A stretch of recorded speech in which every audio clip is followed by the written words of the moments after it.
In the depths of Irish folklore, where reality blurs with the supernatural, there exists a figure so deeply embedded in the cultural consciousness that her very mention can still cause elderly Irish natives to cross themselves and whisper protective prayers. The Banshee, that ethereal harbinger of death, represents one of Ireland's most fascinating and terrifying supernatural entities. Tonight, we journey into the heart of this ancient legend, exploring not just the creature herself, but what she reveals about Irish culture, death traditions, and the human need to find meaning in mortality. The word Banshee comes from the Irish bean cedar, literally, translating to woman of the fairy mound or woman of the other world. But she is far more than a simple fairy or ghost.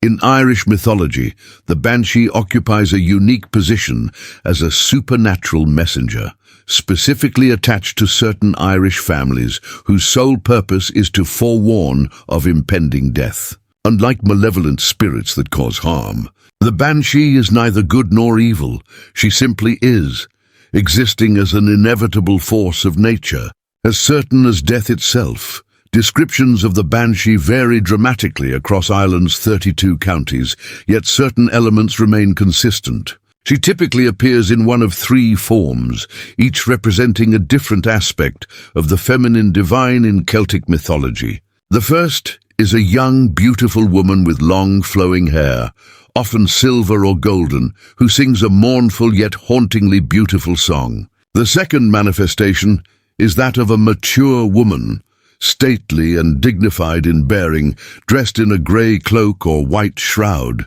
The third and most terrifying form is that of an ancient hag, with wild, unkempt grey hair, wearing tattered robes, her face twisted in grief and anguish. Some scholars believe these three forms represent the maiden, mother, and crone, the triple goddess of Celtic paganism. The physical appearance of the Banshee often includes distinctive features that set her apart from mortal women. Her eyes are perpetually red from centuries of weeping, leaving bloody tears streaming down her pale cheeks. Her hair, regardless of color, is described as unnaturally long, sometimes reaching the ground, which she continuously combs with a silver comb. This detail has led to a widespread Irish superstition about never picking up a comb found outdoors, as it might belong to a banshee who would then follow you home. Her clothing varies from fine, ethereal robes to burial shrouds, and occasionally she appears naked, covered only by her impossibly long hair. The Banshee's most distinctive characteristic is, of course, her wail, the blood-curdling keen that announces death's approach. This supernatural keening has been described in countless ways by those who claim to have heard it. Some say it begins as a low, melodious humming that gradually builds into an unbearable shriek. Others describe it as immediately piercing, like the combination of a woman's scream and the howl of wind through a narrow canyon. In coastal regions, fishermen's families speak of hearing it mixed with the crash of waves against cliffs, while in inland areas it's said to echo through valleys like the collective grief of 1,000 mourners. The sound is typically heard at night, most commonly between midnight and dawn, when the veil between worlds is believed to be thinnest. Witnesses report that the wailing can last anywhere from a few seconds to several hours, growing louder as death approaches. Some accounts describe multiple banshees wailing together for the death of a particularly important or holy person, a phenomenon known as a chorus of banshees. The death of Brian Boru, the last High King of Ireland, was said to have been announced by 25 banshees keening in unison. Traditionally, banshees were believed to be attached exclusively to families of pure Milesian stock, the ancient Gaelic families, whose names typically begin with O or the five major families historically associated. With banshees were the O'Neills, O'Briens, O'Connors, O'Gradys, and the Kavanaghs. However, as these families intermarried over centuries, the banshees' protection allegedly extended to their descendants, regardless of surname. This hereditary aspect of the Banshee legend reinforces the importance of lineage and ancestry in Irish culture. The relationship between a family and their Banshee was considered sacred and unbreakable. She would follow family members wherever they went, even across oceans to new lands. Irish emigrants to America, Australia, and other countries carried stories of banshees appearing before deaths in their new homes, thousands of miles from Ireland. These accounts suggest that the banshee's connection transcends physical geography, bound instead to blood and spirit. Historical documentation of Banshee encounters provides fascinating insight into how seriously this belief was taken. The Memoirs of Lady Fanshawe, written in the 17th century, contains one of the most detailed written accounts of a Banshee sighting. While staying at the castle of an Irish family, Lady Fanshawe was awakened by an unearthly wailing outside her window. Looking out, she saw a woman with long, disheveled hair, dressed in white, who continued to wail before vanishing. The next morning, she learned that a family member had died at the exact time of her sighting.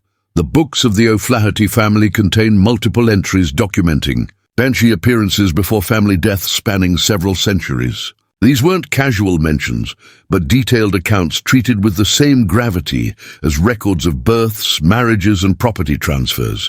Such documentation from educated landed families challenges the notion that Banshee beliefs were merely peasant superstition.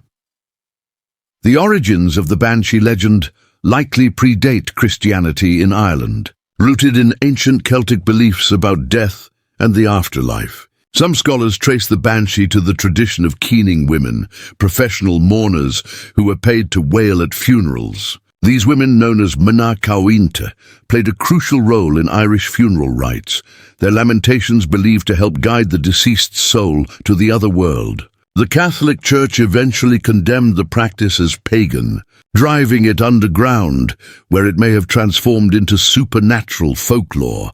Another theory connects the Banshee to the ancient Irish goddess Badb, a deity of war and death, who appeared as a crow or raven on battlefields. Like the Banshee, Badby was known for her terrible cry that foretold death. This connection to pre-Christian deities suggests the Banshee represents a survival of ancient religious beliefs. Adapted to exist within a Christian worldview, the psychological and sociological functions of the Banshee legend reveal much about Irish attitudes toward death and community. In a culture where death was common and often sudden, the Banshee provided a framework for understanding and preparing for loss. Her warning gave families time to gather, to prepare spiritually and practically for death. In this way, the Banshee served a compassionate function, despite her terrifying nature.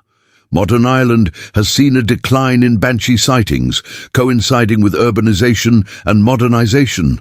Yet the legend persists, adapted to contemporary times. Urban legends speak of banshees appearing in hospital corridors or being heard over city traffic. Some claim to have recorded her wail on electronic devices, though these recordings invariably disappear or become corrupted. Paranormal investigators regularly receive reports of Banshee encounters, particularly in areas with large Irish diaspora populations. The Banshee has also found new life in popular culture, appearing in films, literature, and video games. However, these representations often misunderstand her nature, portraying her as a malevolent spirit who causes death rather than announces it. This transformation from death herald to death bringer represents a fundamental misunderstanding of the Banshee's role in Irish folklore.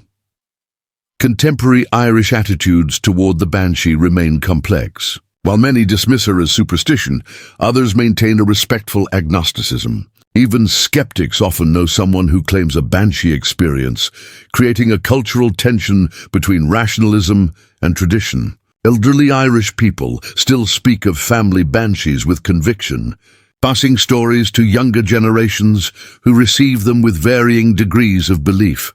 The Banshee phenomenon raises profound questions about the nature of folklore and belief. Whether understood as supernatural reality, psychological projection, or cultural metaphor, the Banshee serves important functions in Irish culture. She embodies the Irish relationship with death, neither fully accepting nor entirely rejecting, but acknowledging it as a mysterious passage requiring ritual and respect. In conclusion, the Banshee remains one of Ireland's most enduring and powerful folklore figures. She represents the thin boundary between life and death, the importance of family bonds, and the persistence of ancient beliefs in the modern world.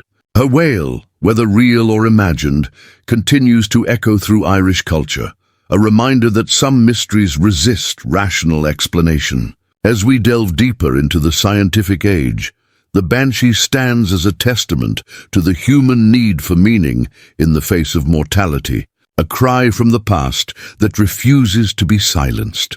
The next time you find yourself on a lonely Irish road at night, and the wind carries what might be a woman's wail, remember the Banshee, Ireland's ancient death herald, whose lament has echoed through centuries, binding the living to the dead in an eternal song of sorrow and remembrance.